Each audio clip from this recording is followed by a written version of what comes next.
আর্য স্যারকে গুন্ডাদের হাত থেকে বাঁচায় অপর্ণা। অবশেষে অপর্ণাকে বাড়িতে নিয়ে আসে আর্য স্যার। হ্যাঁ বন্ধুরা, আমরা এমনটা দেখতে পাবো চিরদিনই তুমি যে আমার ধারাবাহিকের আগামী পর্বগুলোতে। বিস্তারিত জানতে ভিডিওতে লাইক দিয়ে শেষ পর্যন্ত দেখতে থাকুন।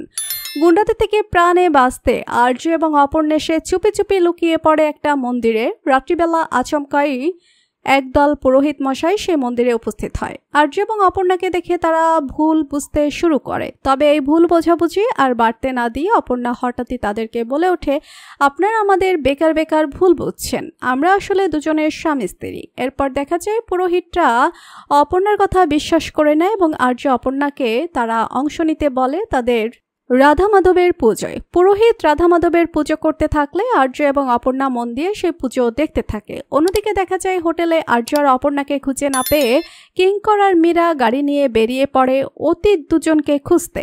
তবে মন্দিরের পুরোহিত মশাইরা হঠাৎ পুজো শেষে আর্য আর অপর্ণাকে বলে, আমাদের এই পুজো শেষে একটা নিয়ম আছে, কিন্তু এরপর রাধা মাধবের চেয়ে আরতি হবে। সেই সময় স্বামী তার স্ত্রীকে নিয়ে প্রদক্ষিণ করবে, এটা কিন্তু নিয়ম আছে, সেটা তোমাদের দুজনকে এখনই করতে হবে। তাই তোমরা এখনই তোমাদের বেশ পোশাক বদলে মন্দিরে দেওয়া পোশাক পরে নাও। এই কথা শুনে আর্য এবং অপর্ণা একে অপরের মুখের দিকে অবাক হয়ে তাকায়।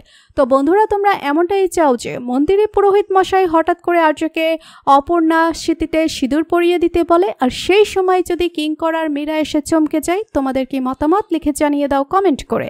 পরবর্তী আপডেট সবার আগে পেতে সাবস্ক্রাইব করুন আমাদের চ্যানেলটি। ধন্যবাদ।